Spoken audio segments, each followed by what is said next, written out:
You just got a raise. So why, 6 months later, does it feel like you have less breathing room than before? Not less money, technically. Less room. Less slack. That feeling has a name. Almost nobody talks about it. It's called lifestyle inflation. I'm breaking down exactly how it quietly eats every raise you'll ever get, using two people who start in the exact same place and end up nowhere close to it. Meet Maya and Jordan. Same entry-level job, same starting salary, down to the dollar. Same day, they both get the email. You've been promoted. Here's your new salary. On paper, identical situations. And yet, what happens next determines whether they retire comfortably or are still living paycheck to paycheck at 60. Neither of them makes one big dramatic decision. It's dozens of small, forgettable ones. Jordan's story is the one most people recognize, even if they don't want to admit it. The first thing he notices isn't a number on a screen. It's a feeling that he's finally arrived somewhere.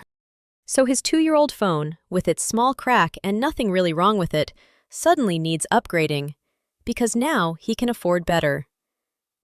That's not a budgeting decision. That's an identity decision. And it feels harmless, because it is, in isolation. A few months later, his lease is up. And the apartment that felt totally fine a year ago now feels small. He signs somewhere nicer. Rent goes up, but the math still works, because his paycheck went up too. Then, the car. His current one runs perfectly, but it's a little embarrassing outside the new building. So he trades it in for something smoother. Every one of these decisions, on its own, is completely defensible. That's exactly why lifestyle inflation is dangerous. It never asks permission with one big number. It asks a dozen small times, and each time, the answer is obviously yes. Maya got the exact same raise, on the exact same day. Here's what she does differently, and it's almost disappointingly simple. She sets up an automatic transfer the same week her raise hits, moving the extra income straight into savings before she ever sees it in checking. That's the entire strategy. She never decides not to spend the raise, because she never sees it as spendable money in the first place. Her day-to-day life looks almost identical to before. People who don't know her income would never guess she got a raise at all.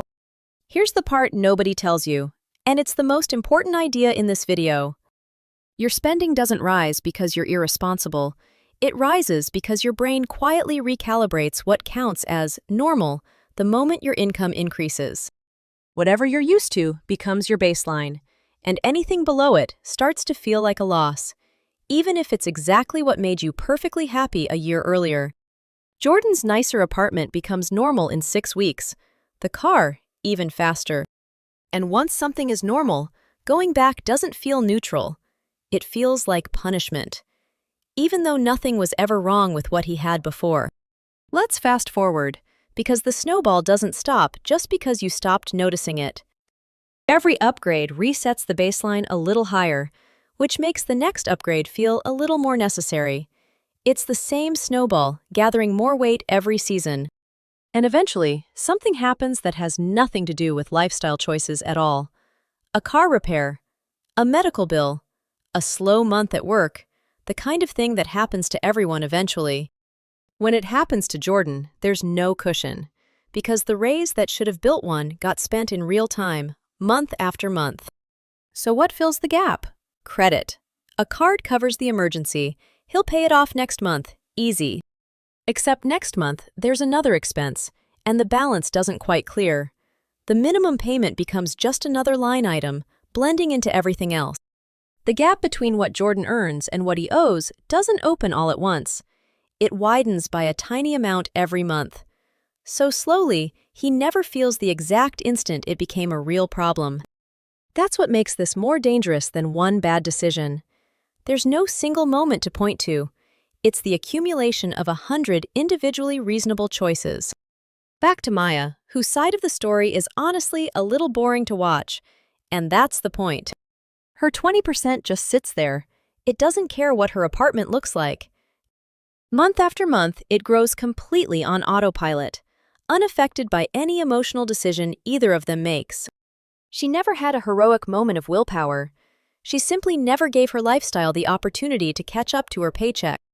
The decision was made once, automatically, and it kept happening without her input ever since.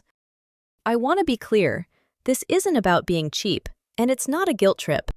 If you recognize yourself in Jordan, this is about deciding on purpose what normal means for your life, before your income quietly decides it for you. You're allowed to upgrade your life and enjoy a raise. The only question is whether you're spending it on purpose or on autopilot. Let's jump forward 10 years. Jordan's salary has roughly doubled. By every external measure, he's doing well. Nicer title, nicer apartment, nicer car. But his stress hasn't gone down. It's just changed shape. Instead of rent, he's stressing about a bigger lease, a car payment, and a credit card balance that never quite hits zero. The number on his paycheck went up, but the feeling of security never showed up to match it, because his expenses chased his income the entire way, step for step. Maya's salary went up by roughly the same amount, but her life looks quieter from the outside.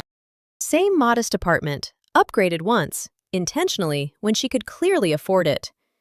Same reliable car, replaced once it actually needed replacing, paid in cash. From the outside, it might even look like she's doing less well than Jordan. But her investment account tells a different story. One that's been compounding quietly for a decade while nobody was watching. Same raise, same starting line, completely different finish, and the gap only widens with every year that passes. Here's the takeaway. A raise is not permission to immediately spend more. It's an opportunity to get ahead of your life, before your life finds a perfectly reasonable way to spend it for you instead.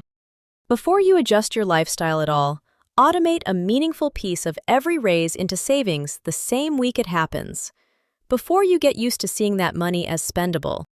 Let your lifestyle catch up later, on your terms, instead of letting it creep up on you, one reasonable decision at a time. If this hit a little close to home, that's exactly why I made it. Hit subscribe. We're breaking down exactly this kind of thing every week on Alex Explains Money. See you soon!